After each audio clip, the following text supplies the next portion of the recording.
Good morning students, welcome to our online classes of RPS. In previous classes we have to study about the different types of tissues that are present in plant body. हमने previous classes में plant की body में पाए जाने वाले different types of tissues के बारे में पढ़ा, जिसमें हम लोगों ने पढ़ा कि plant की body में mainly दो टाइप्स के टिश्यूज होते हैं, एक मेरिस्टेमेटिक टिश्यू एंड दूसरा परमानेंट टिश्यू.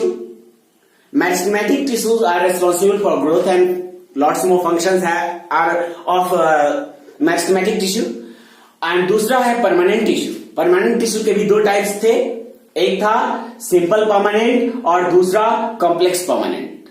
सिंपल और कॉम्प्लेक्स इसका नाम क्यों रखा गया?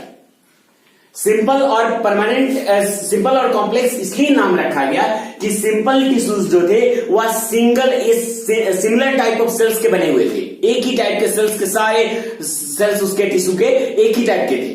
But in complex permanent tissue the cells of this tissues are of different types.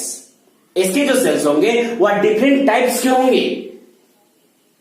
ठीक है, इसके सेल्स क्या होंगे? डिफरेंट टाइप्स के होंगे.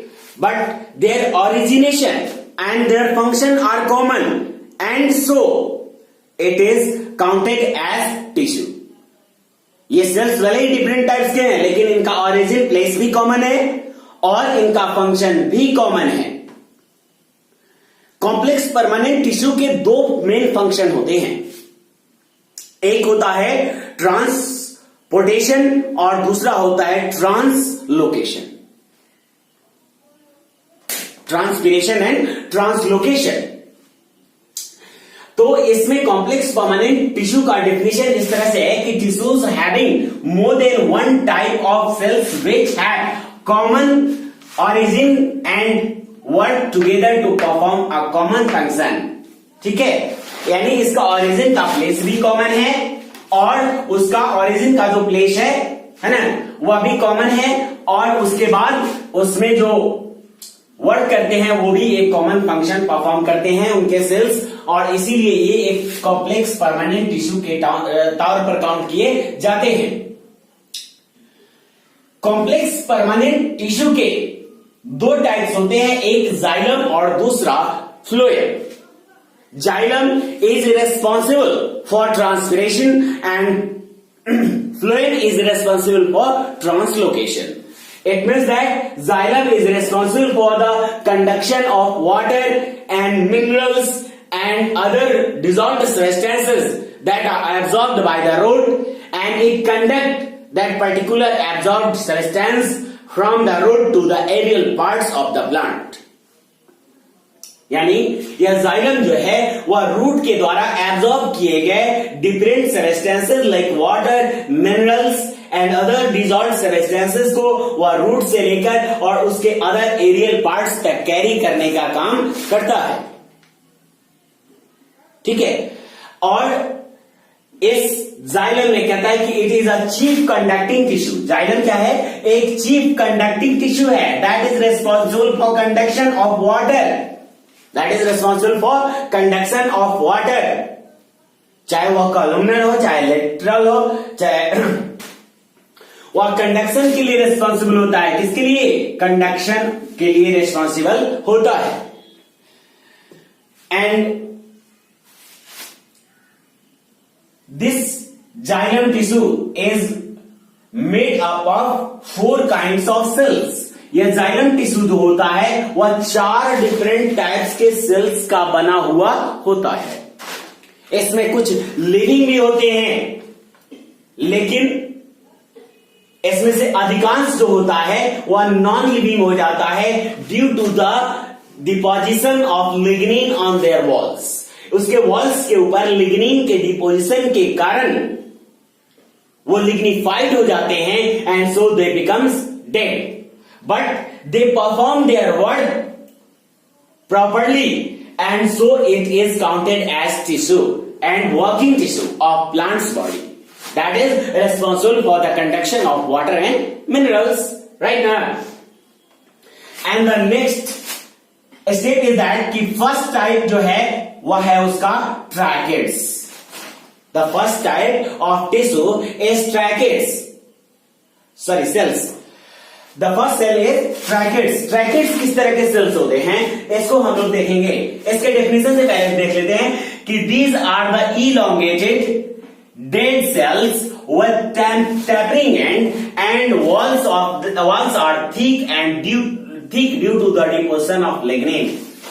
यानी जो ट्रैकेट्स होते हैं यह इलोंगेटेड होते हैं and cells with tapering end, और उसका एंड जो होता है वह टैपरिंग एंड होता है। Look at this, which type of end is called tapping end?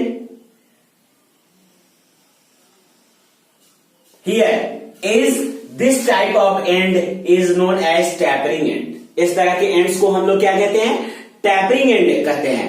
इसके वॉल्स के पास लिग्निन के डिपोजिशन के कारण, ये जो लिग्निन है यह इसके वॉल्स के पास डिपोजिट होता है and due to the deposition of lignin the walls of this cells becomes thick. इसके लिग्निन के डिपोजिशन के कारण इसका वॉल कैसा हो जाता है? इसका वॉल थिक हो जाता है।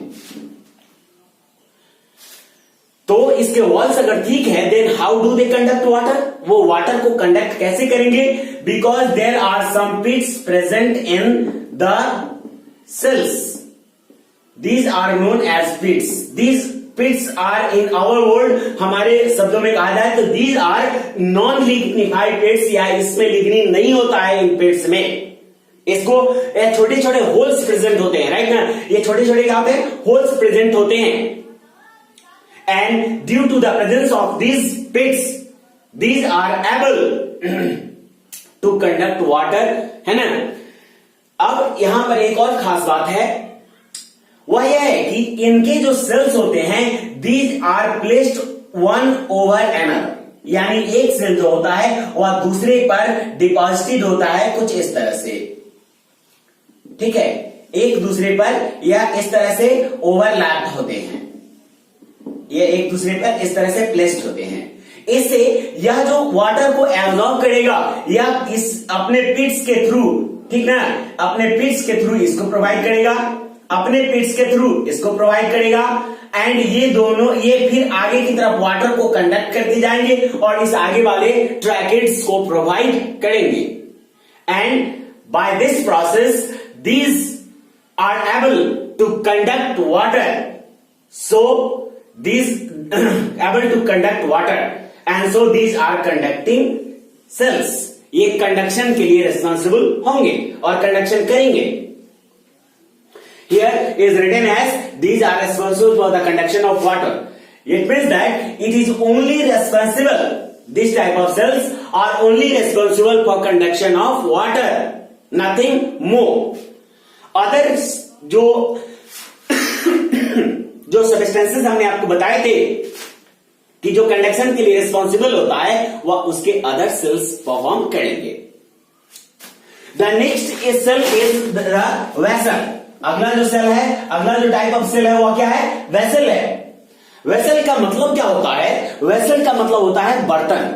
वेसल आप लोग पढ़े होंगे नहीं? जैसे कि जाइलम जो है वह एक ग्रीक वर्ड से अराइज है, that is known as wood, ठीक है ना? जाइलोस से अराइज है ग्रीक वर्ड से, और इस जाइलोस वर्ड का मतलब होता है वुड। अगला है आपका जो है वेसल के बारे में हमने जानकारी पता कर रही है कि वेसल क्या है, उसका स्ट्रक्चर कैसा होता है, उसका फंक्शन क्या होता है, ठीक है? Xylem is the type of cell, these cells are short, wide and placed one upon another. These have the broad lumen but short lumens। इसके पास एक ब्रॉड बट शॉर्ट ल्यूमेन होता है। अब सवाल है कि व्हाट इज ल्यूमेन, यानी यह ल्यूमेन क्या है ना? यह ल्यूमेन क्या है? Lumen is actually lumen, right? तो ये ल्यूमेन क्या है? किसी भी मतलब लॉन्गिट्यूडनल स्ट्रक्चर के अंदर जो एम्प्टी स्पेस होता है, जो खाली जगह होता है, इसी खाली जगह को हम लोग क्या कहते हैं? ल्यूमेन कहते हैं। लॉन्ग हॉलो स्ट्रक्चर होता है, उसके अंदर जो एम्प्टी प्लेस होता है दैट इज कॉल्ड ल्यूमेन, यह ल्यूमेन कहलाता है। तो जो ये वेसल्स होते हैं these are short and wide, ये छोटे होते हैं, but in comparing that the tracheids these are wide, यानी इसके किसके कंपेयरिंग दैट वाइड होगा, या इस ट्रैकिड्स के कंपेयरिंग दैट वाइड होगा। ठीक है, अब ये कैसे प्लेस्ड होंगे और इसका स्ट्रक्चर कैसा होगा, तो look at this, here is a cell, है ना, that is vessel cell, and this cell is placed over another, this cell is placed over another. The lateral walls of these cells are dissolved partially or completely. इसके जो walls होते हैं बीच के, यह क्या होते हैं, डिसॉल्व हो जाते हैं, या तो पार्शियली डिसॉल्व होंगे या फिर वह कंप्लीटली डिसॉल्व हो जाएंगे। Due to this it forms a tubular structure. जैसे हम लोग अपने घर में जो है प्लम्बर को बुलाते हैं और नलके वगैरह लगाते हैं, तो उसमें जो पाइप्स होता है उसमें हम लोग क्या बीच में कोई गैप डालते हैं, उसका पाइप्स जिस तरह से होता है ठीक उसी तरह से यह एक ट्यूबुलर स्ट्रक्चर को फॉर्म करता है ना। And these are responsible for the conduction of water and minerals. ये जो है वह वाटर और मिनरल्स के कंडक्शन के लिए रिस्पॉन्सिबल होते हैं। ठीक है, तो दूसरा टाइप हमने क्या पढ़ा, वेसल पढ़ा। दूसरा टाइप हमने क्या पढ़ा, वेसल। और यहां पे है कि these are responsible for the conduction of water, ठीक है ना, and these are the responsible for conduction of water and minerals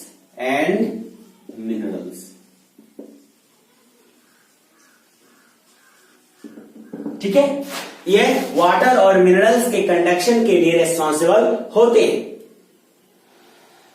next type हम लोग देखेंगे जाइलम पैरेन्काइमा। जाइलम पैरेन्काइमा हमने पहले भी पढ़ा था कि पैरेन्काइमेटस सेल्स, जो सिंपल परमानेंट टिश्यू के बारे में पढ़ा था, तो उसमें पैरेन्काइमा के बारे में पढ़ा था। तो हमने देखा था कि parenchymatous cells are living cells. Parenchymatous cells कैसे होते हैं, लिविंग सेल्स होते हैं, और वह जो जाइलम में प्रेजेंट है, जाइलम पैरेन्काइमा, वह भी एक लिविंग सेल है।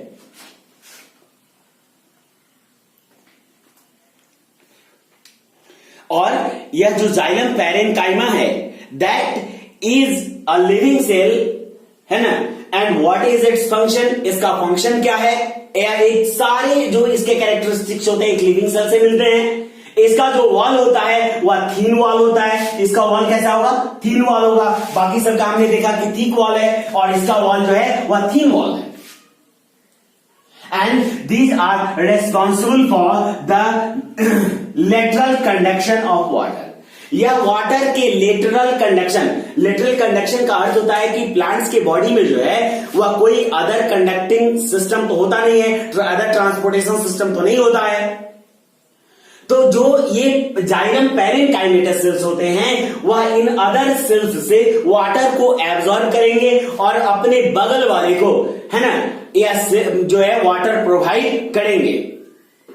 अपने बगल वाले को क्या प्रोवाइड करेंगे, वाटर प्रोवाइड करेंगे। और इसी तरह वह एक लेटरल कंडक्शन, यानी प्लांट की बॉडी में या इस तरह से ये सब कंडक्ट करते हैं root towards the aerial parts, but these xylem parenchyma जो है वह कंडक्ट करेगा अपने पड़ोस में, लेटरल कंडक्शन प्रोसेस को परफॉर्म करेगा। ठीक है, और अपने बाकी सारे सेल्स को, अपने पड़ोसियों को, अपने नेबरिंग सेल्स को वह वाटर प्रोवाइड करेगा। और उसके साथ साथ वह एक और इंपॉर्टेंट वर्क करेगा। कौन सा work, these are also help in the storage of food, यानी यह फूड को स्टोर करने का काम भी करेगा। ठीक ना, इसे हम कहते हैं जाइलम पैरेन्काइमा। नेक्स्ट टाइप है आपका जाइलम फाइबर्स। ठीक है, यह जाइलम फाइबर्स जो है यह एक नैरो टैपरिंग एंड वाला सेल होता है। These are sclerenchymatous cells, sclerenchyma cells होते हैं, है ना। And with thick pitted walls, यानी इसके वॉल्स में भी ठीक ट्राइकिड्स की तरह, जिस तरह हमने ट्राइकिड्स में पढ़ा था कि उसमें पिट्स होते हैं, उसी तरह से इसके भी वॉल्स पिटेड वॉल्स होते हैं। इट मीन्स इसके वॉल्स में भी पिट्स होते हैं। And it also help in conduction of water, but there is a main function of this xylem fiber is to provide xylem fibers जो होंगे वह बिल्कुल पतले पतले होंगे, एकदम से टैपरिंग एंड के साथ। ठीक है, कैसे एंड होंगे इसके? टैपरिंग एंड होंगे। और इसके अंदर एक नैरो ल्यूमेन होगा, मतलब इसके अंदर ल्यूमेन्स कैसे होंगे? नैरो, बहुत पतले होंगे। And it help to provide mechanical strength to the plant body or to the tissues।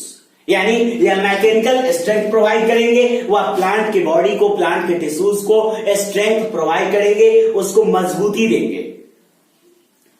तो हमने पढ़ा कि कॉम्प्लेक्स परमानेंट टिश्यू जो है, कॉम्प्लेक्स परमानेंट टिश्यू जो है वह क्या करता है? तो कॉम्प्लेक्स परमानेंट टिश्यू दो तरह के फंक्शन परफॉर्म करता है, एक होता है ट्रांसपोर्टेशन और दूसरा होता है ट्रांसलोकेशन। एक ट्रांसपोर्ट करेगा वाटर को और दूसरा ट्रांसलोकेशन यानी फूड को जो है वह प्लांट के अपर पार्ट से, एरियल पार्ट से, उसके जहां फूड फॉर्मेशन होता है वहां से वह फूड को लेकर आएगा और प्लांट के अदर पार्ट्स में पहुंचाएगा। और यह जो रेस्पॉन्सिबल है वह ट्रांसपिरेशन के लिए है, यानी यह वाटर को रूट से एब्जॉर्ब करेगा और उसको लेकर उसके एरियल पार्ट्स तक जाएगा। तो इस तरह से दो तरह के परमानेंट टिश्यू हो गए, एक हो गया जाइलम और दूसरा हो जाएगा आपका फ्लोएम। दूसरा क्या हो जाएगा? दूसरा हो जाएगा फ्लोएम। फ्लोएम, जाइलम जो है वह वाटर कंडक्शन के लिए रिस्पॉन्सिबल है और फ्लोएम फूड के कंडक्शन के लिए। जाइलम जो है वह चार तरह के अलग अलग डिफरेंट टाइप्स के सेल से बना हुआ होता है, ट्रैकेट्स, वेसल्स, जाइलम फाइबर्स, है ना, और xylem parenchyma, xylem parenchyma and xylem fibres. और ये डिफरेंट टाइप्स के सेल्स जो बने होते हैं वह टोटली एक ही इनका एम होता है, and that is the conduction of water. तो यह वाटर की कंडक्शन के लिए रिस्पॉन्सिबल होते हैं। Okay students, thank you.